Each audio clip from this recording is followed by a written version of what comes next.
राजनीति के दंगल से युवाओं की आक्रोश तक हमसे जो टकराएगा खबरें जो जुड़ी हों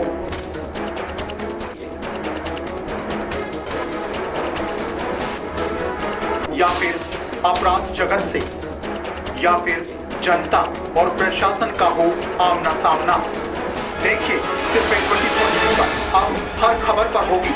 अलवर के कोतवाली थाना क्षेत्र स्कीम नंबर 3 बसंत विहार में चोरों ने एक सोने मकान को अपना निशाना बनाकर लाखों रुपए की नकदी सहित सोने चांदी के आभूषणों पर अपना हाथ साफ कर दिया। मकान मालिक को घर लौटने पर पूरी घटना का पता चला। उसके बाद कोतवाली थाने में चोरी की रिपोर्ट दर्ज कराई गई। जानकारी देते हुए पीड़िता ने बताया कि पति की मृत्यु के बाद अपने गांव कटुमर गई थी। पीछे से घर में ताला लगा हुआ था। वापस आई तो देखा मकान का ताला टूटा हुआ था और घर के अंदर कमरों का सामान बिखरा हुआ मिला। साथ ही साथ कमरे के सभी ताले टूटे हुए थे। सारा सामान घर के मकान के कागजात, लेन देन की डायरिया, 5,20,000 की नकदी, 1 किलो चांदी, 30 ग्राम सोने के अन्य सामान जिनमें झुमकी, हार, टॉप्स, नथ, टीका, लड़, सोने की 8 चूड़ियां, 3 अंगूठी, 1 पोती और 1 हार जिन्हें अज्ञात चोर चोरी करके ले गए। हालांकि चोरी की घटना पास में लगी सीसीटीवी कैमरे में कैद हो गई। पीड़िता की ओर से कोतवाली थाने में रिपोर्ट दर्ज कराई गई है। पुलिस द्वारा मामला दर्ज कर चोरों की तलाश शुरू कर दी। हमको 4 तारीख को शाम को 5 बजे पता लगा था। अच्छा, तो कहाँ गए हुए थे और कहाँ से वापस लौटे थे आप? हम हमारे ससुराल गए थे, हस्बैंड की मौत हो गई इस कारण, तो वहीं से वापस आए थे। कितने दिनों से आप घर से गए हुए थे? पूरा परिवार साथ गया था? पूरा परिवार गया था। ऐसे तो 1 तारीख को भी आए थे, 1 तारीख के बाद हुआ जो भी हुआ है। अच्छा, 1 तारीख और 4 तारीख के बीच की घटना है? हाँ जी। अच्छा, कितना सामान चोरी हो गया आपका? सामान 1 किलो तो चांदी थी, 300 ग्राम सोना था, 5,20,000 रुपये थे और डॉक्यूमेंट्स भी थे सारे। किस चीज़ के दस्तावेज थे वो जो डॉक्यूमेंट जो बता रहे हैं? डॉक्यूमेंट सारे घर के थे, जमीनी बच्चों के दस्तावेज? थे, मेरे थे, जमीन के थे और गांव में लेन देन थी, उसकी डायरिया थी। अच्छा, क्या काम करते थे आपके पिताजी, आपके पति? ब्याज का काम करते थे। अच्छा, तो उसी के पैसे रखे हुए थे? हाँ जी। कब उनकी मौत हुई थी? 25 फरवरी। अच्छा, कैसे एक्सपायर हुए हैं वो? कोई खाना संदिग्ध? खाते समय। क्यों बीमारी थी? नहीं, बीमारी कुछ नहीं। सही थे। सही थे। तो अभी किसी पे शक है आपको? कोई पैसों का लेन देन था आपके पति के साथ किसी का? ऐसा शक तो किसी पे नहीं है। तो अभी तकरीबन जिसे आप पता लगा आपको, तो परिवार आप जब आए तभी पता लगा, किसी पड़ोसी ने बताया आपको? नहीं, हम जैसे घर में एंट्री की थी, जैसे देखा तब मालूम पड़ा। कहाँ से घुसा था चोर? पीछे से। पीछे के रास्ते से। क्या नाम है आपका? बबीता चौधरी। कौन से गाँव गए थे आप? तो सारी। ठीक ये कॉलोनी कौन सी है? स्कीम 3 बसंत विहार। ठीक। अलवर कोतवाली थाना क्षेत्र से पंप की केबल लेकर 2 जने फरार व 2 को पुलिस ने किया गिरफ्तार। कोतवाली थाने के हेड कांस्टेबल चंद्र किशोर ने बताया कि रामकिशन सैनी ने रिपोर्ट दी है कि स्कीम नंबर 4 में पीएचडी का पंप है, जिसे खराब होने के कारण 4 से 5 दिन पहले बाहर निकाला था, जिसकी केबल वहीं मौके पर ही साइड में रखी हुई थी, जिसको रात्रि में अज्ञात चोर चोरी करके ले जा रहे थे। लोगों को पता लग गया, जिसमें 2 लोग तो केबल लेकर चले गए, वहीं जिनमें से 2 हल्दीना निवासी सोनू सैनी और दयाराम कोहली को मौके पर ही गिरफ्तार कर लिया।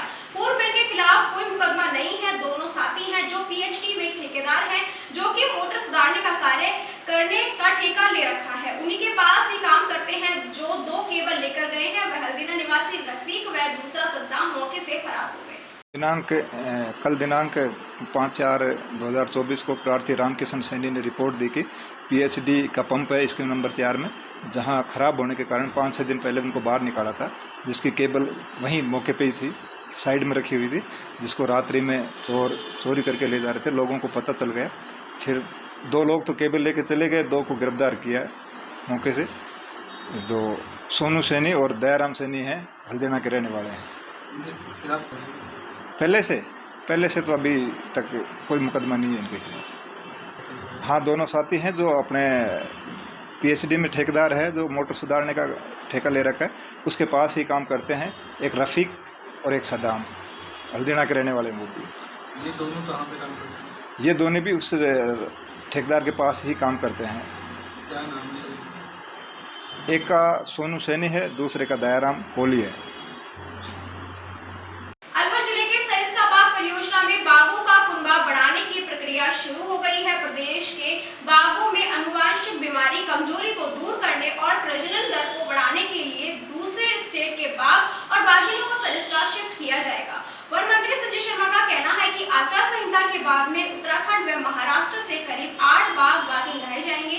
पहले फेज में उत्तराखंड से 3 टाइगर्स और 1 टाइगर लाने की सहमति हो गई है। दरअसल रणथंभौर, सरिस्का व मुकुंदरा में एक ही टाइगर्स मछली से पैदा हुआ कुनबा है, जिसे बदलने के लिए दूसरे अभ्यारण्य के टाइगर व टाइगर्स लाने की तैयारी है ताकि जीन में बदलाव से नस्ल सुधर सके। वन मंत्री संजय शर्मा का कहना है कि कुछ दिन पहले हुई बैठक में अफसरों से जानकारी ली थी, तब सबसे बड़ी समस्या यह आई सामने की एक बाघिन मछली की संतान अलग अलग अभ्यारण्य में है, जिनमें जीन प्रॉब्लम सामने आई। टाइगर व टाइगर्स में बांझपन व असमय मृत्यु विशेष सामने आए हैं। तब हमने बाहर से दूसरे जीन से टाइगर व टाइगर्स लेकर आएंगे तो आने वाली नस्ल और मजबूत होगी।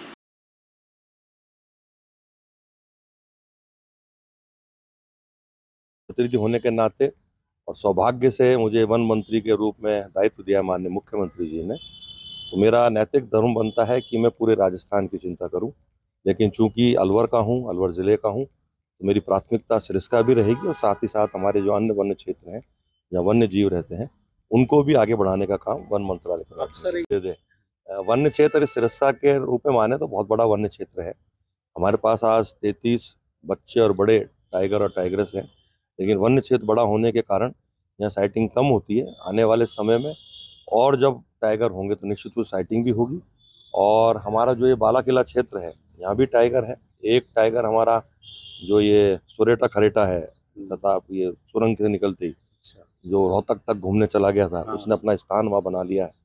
और जो भालू हम सरिस्का के लिए लाए थे, जो भालू हमारे वहाँ अलवर ग्रामीण क्षेत्र में इन दिनों गेहूं की फसल कटाई शुरू हो गई है। महंगी कटाई और मजदूरी के अभाव में किसान चिंतित है। किसानों का कहना है कि इस बार समय पर गेहूं की फसल कटाई की जा रही है। मौसम की बेरुखी और आसमान में छाए बादलों की चिंता से किसान जल्द से जल्द फसल काटने में जुटा हुआ है, लेकिन महंगे दामों की में भी मजदूरी नहीं मिलने से किसान मजबूर हो रहा है। उन्होंने बताया कि फसल कटाई के समय मजदूरों की आवश्यकता होती है, लेकिन समय पर मजदूरों की कमी पड़ जाती है।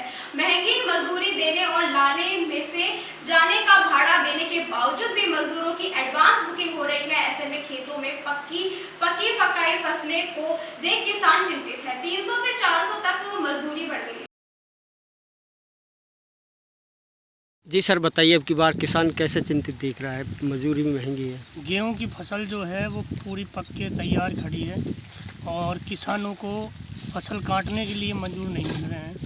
मजदूरी जो है वो 500 से 600 रुपये, यहाँ तक कि एटलीस्ट 650 रुपये भी मजदूर ले रहे हैं। 550, 650, 600 इस प्रकार से बाहर से मजदूर आ रहे हैं मजदूरी के लिए, फसल काटने के लिए।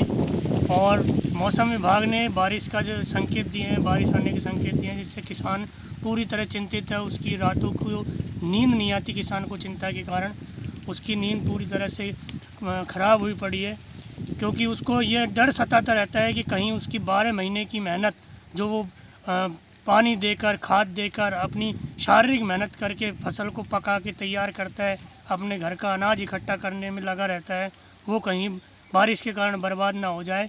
इसलिए मजदूर इस महंगी मजदूरी में भी फसल काटने के लिए दूर दूर से बाहर से मजदूरों को लेकर आते हैं और फसल कटाई जो है वो चला रहे हैं, फसल कटवा रहे हैं। और ये बारिश के कारण मौसम विभाग ने जो संकेत दिए हैं, इसके कारण, महंगाई के कारण मज़दूर जो है वो पूरी तरह से निराश हुआ पड़ा है कि इतनी महंगी मजदूरी में किसान को कोई भी लाभ नहीं मिल पा रहा है फसल से, वो पूरी तरह से निराश है। किसान भाइयों को राम राम।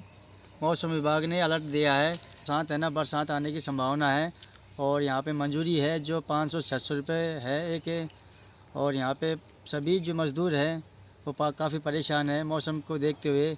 और फसलें जो खड़ी मतलब पकी हुई है हमारी सभी, और हमारे जो किसान भाई है सभी ये सोच रहे हैं कि मंजूरी है जो सबसे महंगी हुई है टाइम फ़िलहाल, तो वो कम होनी चाहिए। और हम यहाँ पे 12 महीने की फसल के लिए हम सभी किसान भाई रात दिन एक करके सर्दियों में भी पानी मोड़ते हैं, रात को ओले पड़े हो चाहे कैसे भी हो, मौसम से हिसाब से हम पानी मोड़ते हैं, 4-4-5 पानी देते हैं और तब जाके हमें 12 महीने का अनाज इकट्ठा करते हैं हम। और हमें जो अपनी सरकार है इससे हमें पूरी तरीके से लाभ नहीं मिल पा रहा है। जो हमें है, जो तूड़ा है, अनाज है, चारा है, वो महंगा है। इसलिए हम सरकार से ये चाहते हैं कि कम से कम हमें इतना मुआवजा मिले, जो बरसात होती है उससे कुछ फ़ायदा मिले हमको।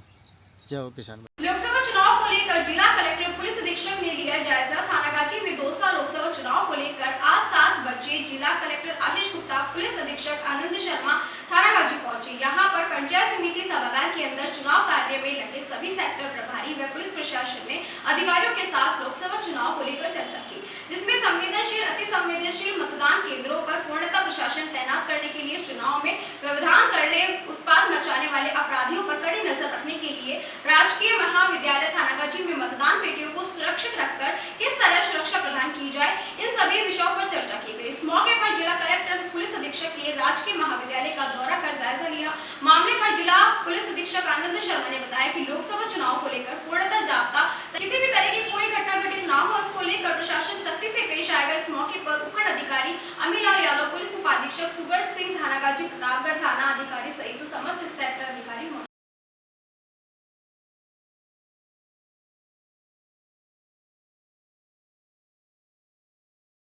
के युवा कप्तानों में से एक आज आप अलवर में अलग छाप बनाए हुए हैं, तो लोकसभा चुनाव में किस तरह आप इसको अपनी उसमें ले रहे हैं, कितने जवान लगाए जाएंगे, क्या रहेगा? देखिए, वो डिटेल्ड डिप्लॉयमेंट प्लान अभी आ रहा है, परंतु हर बूथ पे पुलिस की व्यवस्था रहेगी।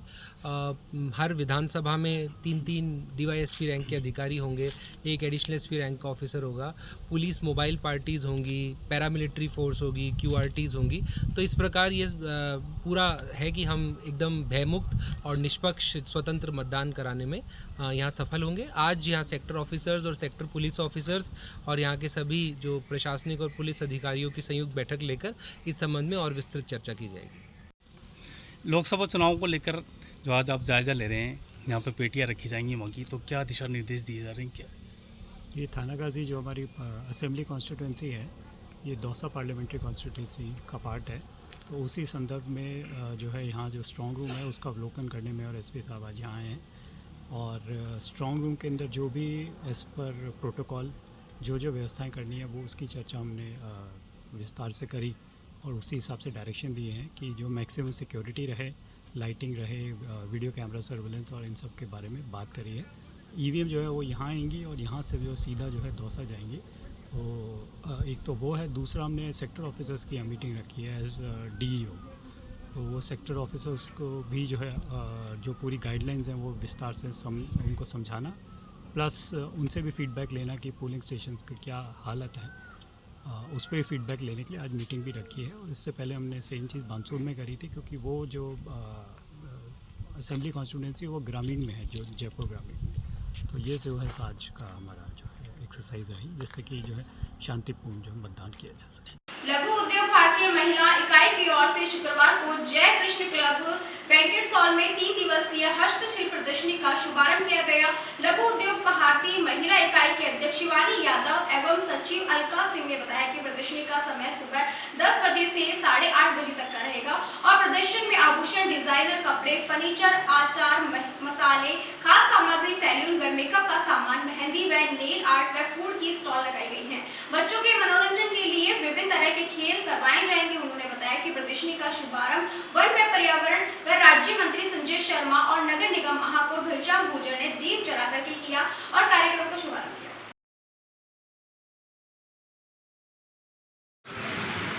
सहिष्णुता प्रदर्शनी के इस कार्यक्रम में हम सबको जिनका मार्गदर्शन मिला, हमारे राष्ट्रीय अध्यक्ष आदरणीय घनश्याम जी गुर्जर साहब, हमारे इस इकाई की अलवर की इकाई के अध्यक्ष आदरणीय शिवानी, ये हम सबके बहुत गौरव की बात है। और निश्चित रूप से अगले 3 सालों में ये व्यवस्था 5 ट्रिलियन और विश्व की तीसरी बनने वाली है। इसमें हम सबका विशेष करके एमएसएमई का बहुत बड़ा रोल होने वाला है, क्योंकि मेरा ऐसा मानना है एमएसएमई देश की बेरोजगारी की दर को घटाने के लिए सरकार के द्वारा निरंतर प्रयास किया जाता है। इसके लिए सरकार हाल ही में केंद्र सरकार द्वारा कौशल विकास योजना का शुभारंभ किया गया है। शिवाजी पार्क स्थित होम्योपैथिक कॉलेज के काउंसलर हरीश शर्मा ने जानकारी देते हुए बताया कि इस योजना के माध्यम से बेरोजगार युवाओं को रोजगार प्राप्त करने के लिए प्रशिक्षण प्रदान किया जाएगा। यह प्रशिक्षण नागरिकों को निःशुल्क प्रदान किया जाएगा।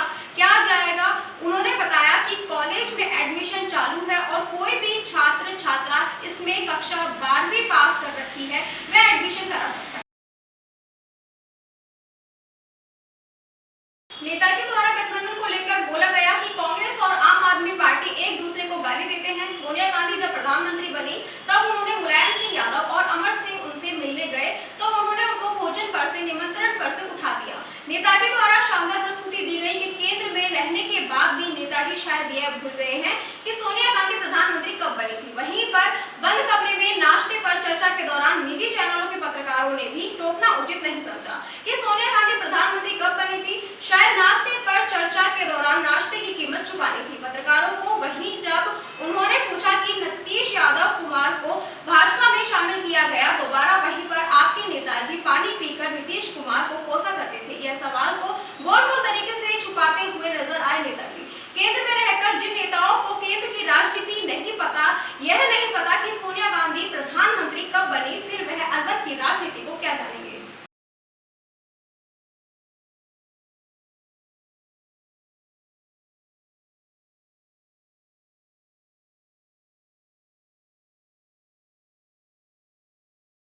इसलिए सारे गठजोड़ कर रही है, अब की बार 400 पार अचीव करने के लिए स्ट्रगल कर रही है। तो वो भी तो वो गठजोड़ कर रहे हैं तो वो करके देख लें।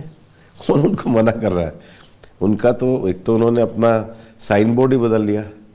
आज तक वो ये स्पष्ट करे कि यूपीए से इंडी पे क्यों आए और इंडी आने से पहले क्यों टूट गया, और जिनको कल तक वो करप्ट कहते थे आज वो उनके साथ आने से क्या हो गया।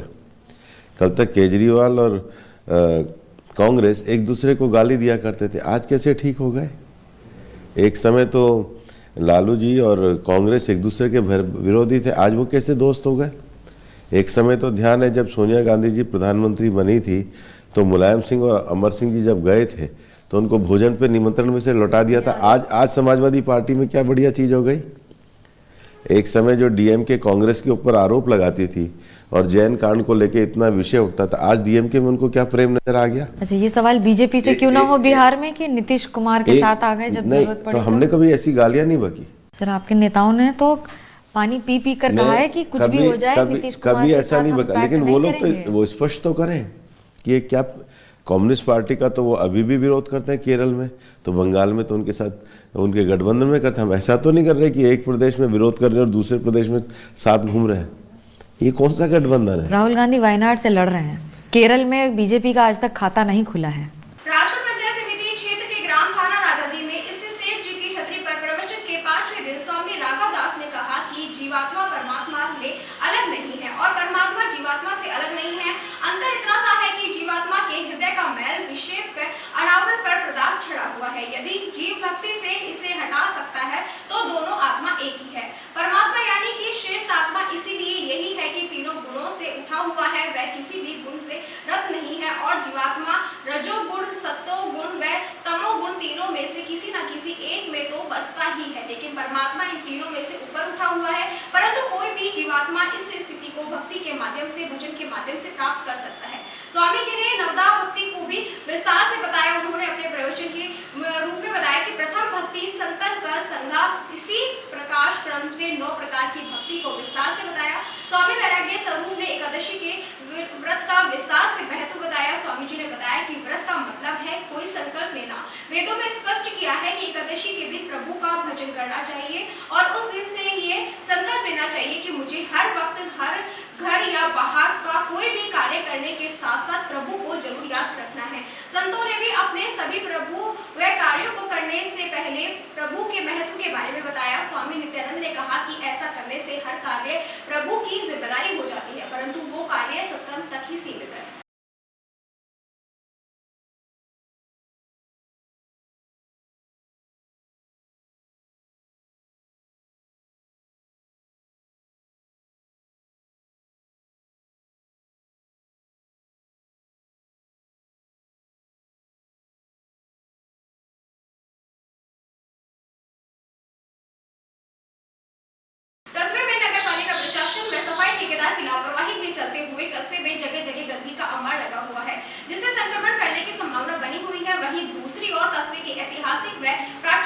बार 11 अप्रैल से 12 अप्रैल तक 2 दिवसीय गणगौर मेले का आयोजन किया जाएगा।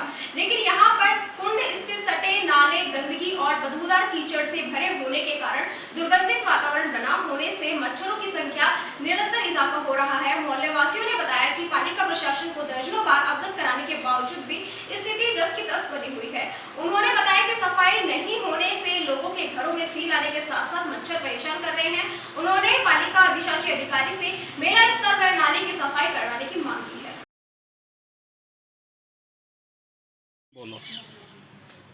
नालों भरियो पड़ो है, पानी से मच्छर पैदा हो रहा है, कजोड़ो भरियो है, मकानन में सील आ रही है और कोई भी ध्यान ना दे, कोई सफाई ना कराए, ना कोई मेंबर कराए, ना कोई और कराए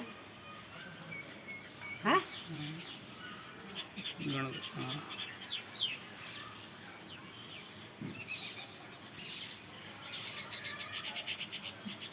आगे?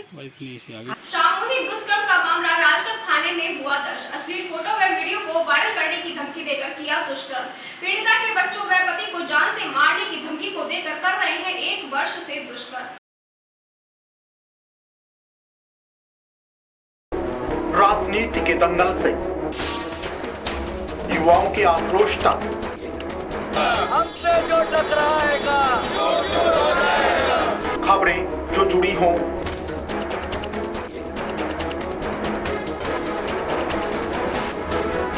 या फिर अपराध जगत से, या फिर जनता और प्रशासन का हो आमना सामना, देखिए सिर्फ 24 न्यूज़ पर अब हर खबर पर होगी